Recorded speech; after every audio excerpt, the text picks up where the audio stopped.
மறக்காம சர்ப்ரைஸ் பண்ணுங்க. தேங்க்யூ. அங்கே ஒரு புதர் தெரியுது இல்லையா, இந்த புதருக்குள்ளே ஒரு சிங்கம் இருக்கு. அந்த பக்கமாக நான் போகிறப்போ வர்றப்போலாம் அது என்கிட்ட ஒம்பு வளர்க்குது, தகராறு செய்யுது, என் மேலே பாயுது, என்னை தாக்குது, ஏன்னு தெரியல அப்படின்னுது. இதை கேட்டதும் அந்த குரங்கு சொல்லிச்சு, இனிமேல் கவலைப்படாத, இந்த தடவை நான் உன்னை காப்பாற்றுறேன்னுது. அதுக்கப்புறம் ஒரு நாள் அந்த குரங்கும் கழுதியும் அந்த புதர் பக்கமாக போய்கிட்டு இருந்தாங்க. எதிர்பார்த்தது மாதிரியே நடந்தது. அந்த சிங்கம் எதிரில் வந்தது, கழுதியை பார்த்தது, உடனே அது மேலே பாய ஆரம்பிச்சுட்டுது.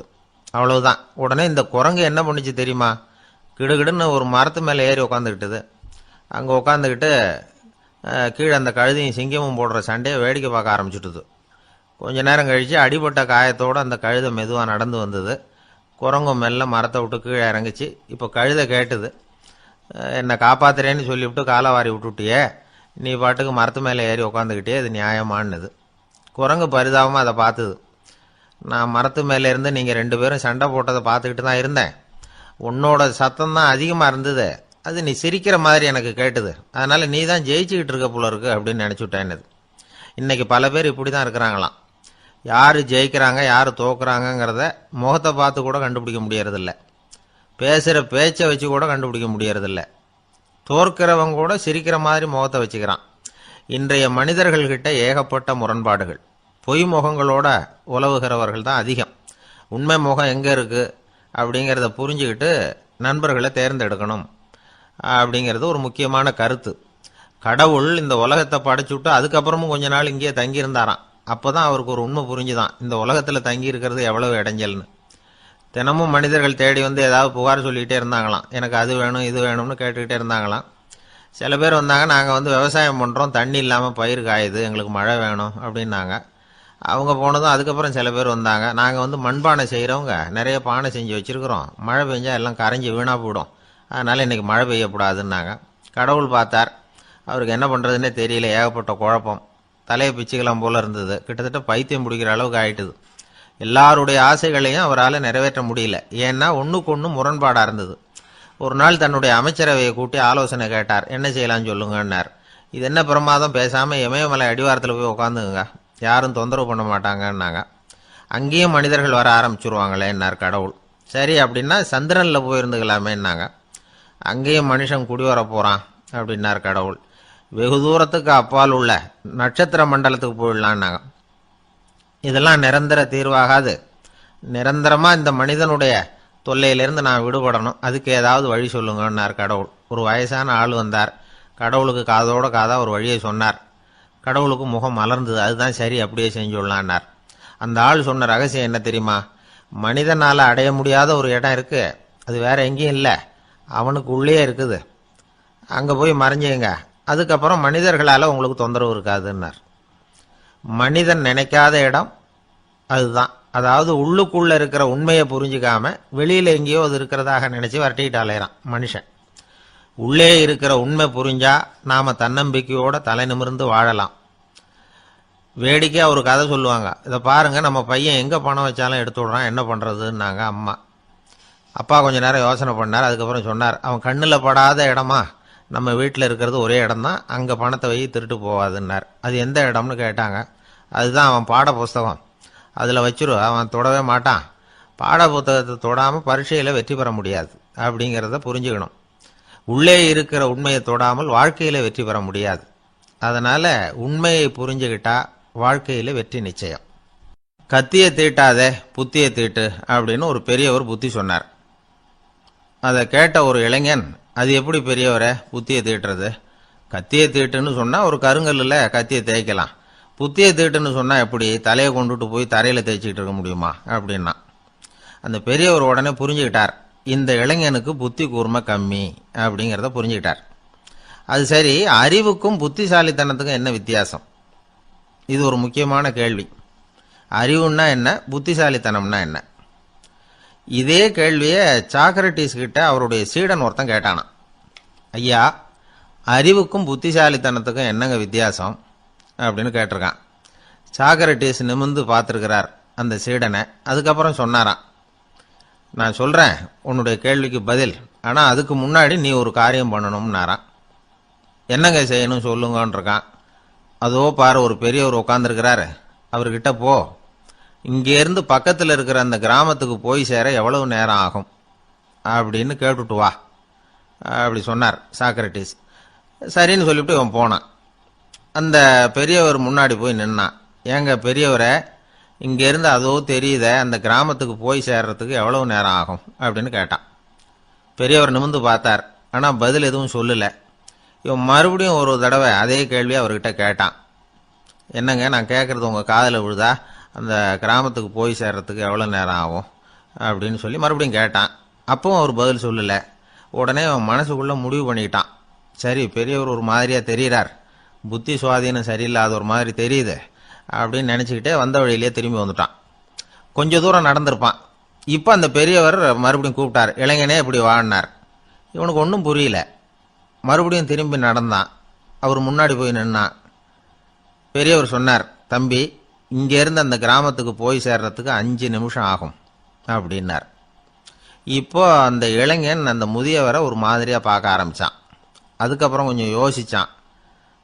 பிறகு அவர்கிட்டே கேட்டுட்டான், ஏங்க பெரியவரை, இதே பதிலை அப்போவே என்கிட்ட சொல்லியிருக்கலாமே. என்னை திரும்பி போன்னு சொல்லிவிட்டு பாதி தூரம் போனதுக்கப்புறம் மறுபடியும் கூப்பிட்டு அதுக்கப்புறம் இப்படி சொல்கிறீங்களே, இது நியாயமா அப்படின்னா. பெரியவர் சிரிச்சார். அதுக்கப்புறம் சொன்னார், ஏன்பா, நீ எவ்வளவு வேகமாக நடக்கிறேங்கிறத பார்க்காம நீ கிராமத்துக்கு போய் சேர வேண்டிய நேரத்தை எப்படி என்னால் சொல்ல முடியும்? அதனால தான் உன்னை கொஞ்சம் தூரம் நடக்க விட்டு உன்னுடைய நடையின் வேகம், அந்த கிராமம் இருக்கிற தூரம் ரெண்டையும் கணக்கு போட்டு அதுக்கப்புறம் நேரத்தை சொன்னேன்னார். சீடன் வந்து தலை குனிந்தான். அப்படியே திரும்பி வந்து சாக்ரட்டிஸ் முன்னாடி நின்னான். சாக்ரட்டிஸ் இப்போ சொல்கிறார், தம்பி, அதுக்கு பேர் தான் புத்திசாலித்தனம். இந்த அறிவு கூர்மை வந்து எல்லா இளைஞர்களுக்கும் வரணும் அப்படிங்கிறதுக்காகத்தான் கத்தியை தீட்டாத புத்தியை தீட்டு அப்படின்னு பெரியவங்கள்லாம் சொல்லிகிட்டு இருக்கிறாங்க. புத்தியை தீட்டுறவங்கெல்லாம் வாழ்க்கையில் அறிவாளியாகிறாங்க, தீட்டாதவங்க கோமாளியாகிறாங்க. இதுதான் இன்னைக்கு நடக்கிறது. அதனால் அறிவு கூர்மைங்கிறது வேற. இந்த காலத்து ஆசாமி ஒருத்தர் இன்னொருத்தரை பார்த்து கேட்டார், ஏங்க, ஒரு விமானம் இங்கேருந்து புறப்பட்டு 2 மணி நேரத்தில் மதுரைக்கு போய் சேருது. நல்லா கவனிங்க, ஒரு விமானம் இங்கேருந்து புறப்பட்டு 2 மணி நேரத்தில் மதுரைக்கு போய் சேருது அப்படின்னா என்னோட வயசு என்னன்னு கேட்டார். இவர் கேட்குறதுல ஏதாவது அர்த்தம் இருக்கா? அதாவது இங்கேருந்து புறப்பட்டு 2 மணி நேரம் ஆகுது மதுரைக்கு போகிறதுக்கு, அப்படின்னா என் வயசு என்னன்னு கேட்குறாரு. இதை கேட்ட உடனே அவர் பதில் சொன்னார், அப்படின்னா உங்களோட வயசு 20 அப்படின்னார். எப்படிங்க அவ்வளவு கரெக்டாக சொன்னீங்க அப்படின்னு கேட்டார். வேற ஒன்றும் இல்லை, எங்கள் பக்கத்து வீட்டில் ஒரு முழு பைத்தியம் இருக்கு, அதோட வயசு 40, அப்படின்னா உன் வயசு 20 தான் இருக்கணும் அப்படின்னார். அரை பைத்தியம்னு முடிவு பண்ணிக்கிட்டார். அதனால் வாழ்க்கையில் அறிவு கூர்மைங்கிறது ரொம்ப அவசியம். அந்த புத்திசாலித்தனம் இருக்கிறவங்க வாழ்க்கையில் வெற்றி பெறுவது நிச்சயம். சாலை ஓரமாக அழுதுகிட்டு உட்காந்துருந்தான். பிச்சை எடுத்து சாப்பிட்ற ஒருத்தன் அந்த பக்கமாக வந்தான். இவனை பார்த்தான். ஏன் அழுதுகிட்டு உட்காந்துருக்கிற, என்னாச்சு உனக்கு அப்படின்னு கேட்டான். அதுக்கு இவன் சொன்னான், என்கிட்ட ஒன்றுமே இல்லை, நான் இந்த உலகத்தில் இருந்து என்ன பிரயோஜனம், அதனால தான் அழுதுகிட்டு இருக்கிறேன் அப்படின்னா. உன்கிட்ட மறைஞ்சிருக்கிற புதையல் என் கண்ணுக்கு நல்லா தெரியுது, அது உனக்கு புரியல, அதனால தான் அழுதுகிட்டு இருக்கிற அப்படின்னா. என்னது, புதையல் இருக்குதா, உன் கண்ணுக்கு தெரியுதா அப்படின்னு கேட்டான். ஆமாம், எனக்கு தெரியுது. அந்த புதையலை நீ விற்கிறதுக்கு தயாராக இருக்கிறியா அப்படின்னு கேட்டான் இவன். இதை கேட்டதும் அந்த இளைஞனுக்கு ரொம்ப ஆச்சரியமாக போச்சு. என்னது இப்படி கேட்குறானே அப்படின்னு. என்கிட்ட ஒரு காசு கூட இல்லையே, அப்படி இருக்கிறப்போ புதையல் எங்கேருந்து வந்தது அப்படின்னா. இந்த நேரத்தில் அந்த பிச்சைக்காரன் சிரித்தான். இப்படி தான் இந்த உலகத்தில் எல்லாரும் சொல்லிகிட்டு இருக்கிறாங்க, என்கிட்ட ஒன்றுமே இல்லை ஒன்றுமே இல்லைன்னு சொல்லி. ஆனால் அவங்கக்கிட்ட தான் புதையல் இருக்குது. நீ வேணும்னா என் கூட வா, நம்ம நாட்டு அரசர்கிட்ட போவோம், உங்ககிட்ட இருக்கிற புதையலை அவர் நல்ல விலைக்கு எடுத்துக்குவார் அப்படின்னா. அது எப்படி உனக்கு தெரியும்னா, இதுக்கு முன்னாடியும் இது மாதிரி பல பேரை நான் ராஜா கிட்ட அழைச்சிட்டு போயிருக்கிறேன், அதனால தான் உன்னை பார்த்தேன், உன்னையும் கூப்பிடுறேன். நீ சரின்னு சொன்னால் உன்னை அழைச்சிட்டு போகிறேன், உங்ககிட்ட இருக்கிற புதையலை அவர் நல்ல விலை கொடுத்து எடுத்துக்குவார் அப்படின்னு சொன்னான். இவன் இப்படி சொல்கிறது அந்த இளைஞனுக்கு ஒன்றுமே புரியல. இது என்னது, இந்த ஆள் இப்படி சொல்லிகிட்டு இருக்கிறான், நம்மகிட்ட என்ன இருக்குது? அதுவும் இல்லாமல் இவனே பிச்சை எடுத்து சாப்பிட்டுக்கிட்டு இருக்கிறான். இவன் போய் நம்மளை ராஜா கிட்ட அழைச்சிட்டு போகிறதா போகிறேங்கிறானே என்ன அப்படின்னு சொல்லி அவன் யோசனை பண்ணான். என்ன யோசிக்கிற? உனக்கு பணம் வேணும்னா என்னோட வா அப்படின்னா. இளைஞன் ஒரு முடிவுக்கு வந்தான். சரி, இங்கேயே உட்காந்துக்கிட்டு இருக்கிறத விட அங்கேயாவது போய் பார்ப்போமே, இங்கே அழுதுட்டு உட்காந்துருக்கிறதுல என்ன பிரயோஜனம், ஏதோ கூப்பிடுறான் போய் பார்த்துட்டு வருவோமே அப்படின்னு சொல்லி அவன் கூட புறப்பட்டான். பிச்சைக்காரன் முன்னாடி போயிட்டே இருக்கிறான், இந்த இளைஞன் பின்னாடி நடந்து போயிட்டுருக்கான். 2 பேரும் அரண்மனையை நோக்கி போகிறாங்க. பாதி வழி போயிருப்பாங்க. வழியில் அந்த பிச்சைக்காரன் சொன்னான், இதை பாரு, முன்னாடியே சில விஷயங்களை நாம் பேசிக்க வேண்டியிருக்கு. சரியாக தெளிவாக முடிவு எடுத்துக்கிட்டு அதுக்கப்புறம் ராஜா கிட்ட போகணும். ஏன்னா அங்கே போய் அது முடியாது இது முடியாதுன்னு நாம் நமக்குள்ளே சண்டை போட்டுக்கிட்டு இருக்க முடியாது. ராஜாவுக்கு விலையை பற்றி கவலையே இல்லை, எவ்வளவு சொன்னாலும் நமக்கு பணம் கிடைச்சிரும். ஆனால் அதுக்கப்புறம் நான் இதை விற்கிறதுக்கு தயாராக இல்லைன்னு சொல்லிடக்கூடாது. அதனால் புதையலை விற்கிறதா இல்லையாங்கிறத இங்கேயே தெளிவாக முடிவு செஞ்சுக்கணும். இல்லைன்னா ராஜா கிட்ட போய் அங்கே போய் குழப்பிக்கிட்டு இருக்க முடியாது அப்படின்னு சொன்னான். இளைஞனுக்கு ஒன்றுமே புரியல. என்ன சொல்கிற நீ? என்கிட்டயா புதையலா? எங்கே இருக்குது அப்படின்னு சொல்லி குழம்பி போனான். இப்போ அந்த பிச்சைக்காரன் சொன்னான், இதை பாரு, இப்போ உதாரணத்துக்கு உன்னுடைய கண்களை எடுத்துக்கோ. அதுக்கு நீ என்ன விலை கேட்டுற போகிற? நான் அதுக்கு ராஜா கிட்ட இருந்து ஒரு 50,000 ரூபா வாங்கி தர முடியும். உன்னுடைய இருதயத்தை கொடுக்குறியா? 20 லட்சம் ரூபா வாங்கி தரேன். மூளையை கொடுக்குறியா? 30 லட்சம் வாங்கி தரேன். என்ன சொல்கிற அப்படின்னு சொல்லி இந்த பிச்சைக்காரன் பேசிக்கிட்டே போகிறான். இளைஞனுக்கு கோபம் வந்துட்டுது. என்ன உளர்ற? உனக்கு என்ன பைத்தியமா? கண்ணையும் மூளையையும் இருதயத்தையுமா விற்பாங்க? என்ன விலை கொடுத்தாலும் அதையெல்லாம் நான் விற்கிறதுக்கு தயாராக இல்லை, நான் விற்க மாட்டேன். அதை கொடுத்துட்டு நான் என்ன பண்ணுறது? இப்படி நான் மட்டும் இல்லை, யாருமே இதை விற்கிறதுக்கு தயாராக இருக்க மாட்டாங்க அப்படின்னு சொன்னான் அந்த இளைஞன். இவன் இப்படி சொன்னதும் அந்த பிச்சைக்காரன் வாய் விட்டு சிரிக்க ஆரம்பிச்சுட்டான். இப்போ பைத்தியமானது நானா நீயா? லட்சக்கணக்கான கோடிக்கணக்கான ரூபாய் பொறுமானம் உள்ள பொருள்களை உங்ககிட்டயே வச்சுக்கிட்டு விற்க முடியாதுன்னு சொல்கிற நீ தான் ஏழை. என்கிட்ட ஒன்றுமே இல்லைன்னு மரத்தடியில் உட்காந்து அழுதுகிட்டு இருக்கிறியே அப்படின்னு சொன்னான். இன்னைக்கு பார்த்தீங்கன்னா பல பேர் தன்கிட்ட புதைஞ்சிருக்கிற ஆற்றலை புரிஞ்சிக்க முடியாமல் அவதிப்பட்டுக்கிட்டு இருக்கிறாங்க. நம்மக்கிட்ட என்ன இருக்குங்கிறது அவங்களுக்கு தெரியறதில்ல. அதனால தான் என்கிட்ட ஒன்றுமே இல்லைன்னு சொல்லி அழுதுகிட்டு இருக்கிறாங்க.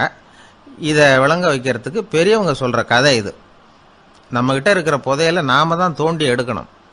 உண்மையான புதையலுங்கிறது உள்ளே இருக்குது, ஆனால் அதை வெளியில் தேடுற ஆசாமிகள் தான் அதிகம். சராசரி மனித இயல்பு அப்படி. நம்மக்கிட்ட விலை மதிக்க முடியாத பகுத்தறிவு இருக்குது, அதை வச்சுக்கிட்டு வாழ்க்கையில் முன்னேறதுக்கு முயற்சி பண்ணணும். என்கிட்ட ஒன்றுமே இல்லைன்னு நினச்சி ஓரமாக உட்காந்துடக்கூடாது. முயற்சி செஞ்சால் முடியாத காரியம் எதுவுமே இல்லை. ஒரு ரயில்வே ஸ்டேஷன் பக்கம் வெளியில் ஒரு டாக்ஸி நின்றுட்டு இருந்தது. அந்த பக்கமாக வந்த ஒருத்தர் டாக்ஸி டிரைவரை பார்த்து சொன்னார், ஐயா, உங்கள் வண்டியில் பின் சீட்டில் ஒரு மணி பர்ஸு கிடக்கு, யாரோ மறந்து விட்டுட்டு போயிருக்கிறாங்க அப்படின்னாரு. இல்லை அது காலி பர்ஸு தான், நான் தான் அதை அங்கே போட்டு வச்சிருக்கிறேன்னார் டிரைவர். ஏன்னு கேட்டார் அவர். இதுக்கு டிரைவர் சொன்னார், அதை பார்க்குற யாராவது அதை எடுத்துக்கலாம்ங்கிற ஆசையிலையாவது சவாரிக்கு வருவாங்க, அதுக்காக தான் போட்டு வச்சிருக்கிறேன் அப்படின்னார். ஒரு நண்பர் அவசரமாக என்கிட்ட ஓடி வந்தார்.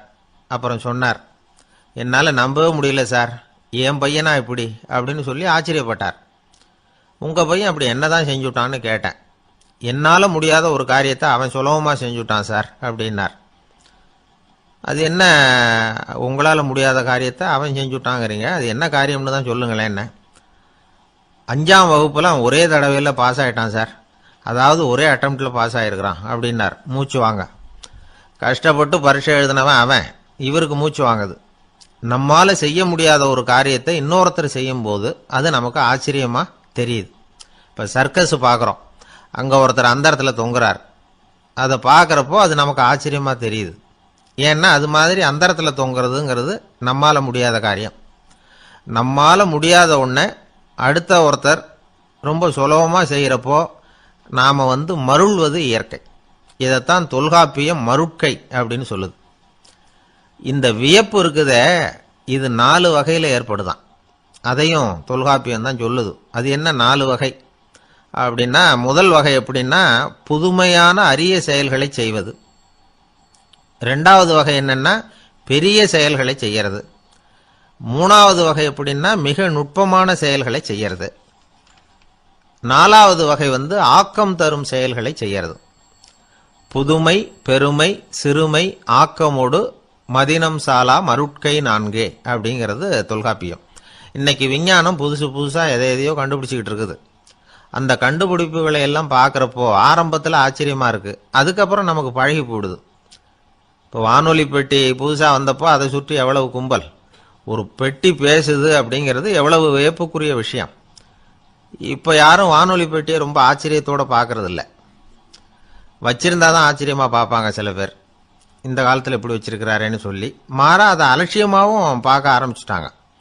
மதினம் சாலா மருட்கை அப்படின்னு ஒரு சொற்றொடர் வருது பாருங்க, அதில் கருத்தாழம் உண்டு. எதை பற்றியும் போதுமான அளவு புரிஞ்சிக்காதப்போ ஒருத்தர் ஆச்சரியப்படுறார். புரிஞ்சுக்கிட்டதுக்கு அப்புறம் ஆச்சரியம் மறைஞ்சு போடுது. மிக நுட்பமான செயல்களும் நம்மளை ஆச்சரியப்பட வைக்குது. ஒரு அரிசியில் ஒரு திருக்குறள் எழுதி காட்டுறாங்க, ஒரு முட்டை ஓட்டுக்குள்ள ஓவியம் தீட்டி காட்டுறாங்க. கருங்கல் சிற்பங்களில் எவ்வளவு நுட்பமான வேலைப்பாடுகள், அதையெல்லாம் பார்த்து ஆச்சரியப்படுறோம். இது மாதிரியே ஆக்கப்பூர்வமான செயல்களும் நம்மளை வியப்பில் ஆழ்த்தும். குப்பை கூலங்களை கூட வாழ்க்கைக்கு பயன்படுகிற பொருளாக மாற்றுகிறவர்கள் இருக்கிறாங்க. அவங்களுடைய செயல் நமக்கு ஆச்சரியத்தை தருது. இடைக்காட்டு சித்தர்னு ஒருத்தர் இருந்தார். அவர் பாடிய மூவடி 30ங்கிற நூலில் ஒரு பாட்டு வருது.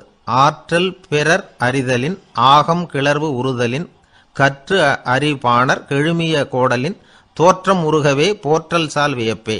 ஒருத்தருடைய ஆற்றல் தெரியாமல் இருந்தது, அவருடைய அரிய செயல்களை பார்க்கும் பொழுது வியப்பா இருந்தது, மனசுக்குள்ள கிளர்ச்சி. பாவலர்கள் இவர்கள் புகழப்பாடி மற்றவர்களும் தெரிந்து கொள்ளுமாறு செய்கிறார்கள்.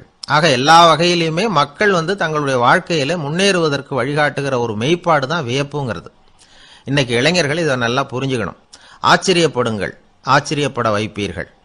இந்த காலத்தில் நம்ம எப்படியெல்லாமோ ஆச்சரியப்பட வைக்கிற அதிசய மனிதர்கள் இருக்கிறாங்க. ஒரு ஆளை பிடிச்சி ஜெயிலுக்கு கொண்டுகிட்டு வந்தாங்க. சிறை அதிகாரி அவனை ரொம்பவும் ஆச்சரியமாக பார்த்தார். இவன் கேட்டான், ஏன் சார் அப்படி பார்க்குறீங்க, நான் இப்போ இங்கே வந்தது உங்களுக்கு ஆச்சரியமாக இருக்கா அப்படின்னு கேட்டான். இதுக்கு சிறை அதிகாரி சொன்னார், நீ இப்போ இங்கே வந்ததில் எனக்கு ஒன்றும் ஆச்சரியம் இல்லைப்பா, ஏற்கனவே நீ இங்கேருந்து விடுதலை ஆகி போய் 6 மாதம் ஆச்சு, இவ்வளவு லேட்டாக திரும்பி வர்றியா, அதுதான் எனக்கு ஆச்சரியம் அப்படின்னாராம். இது ஒரு வகையான ஆச்சரியம்.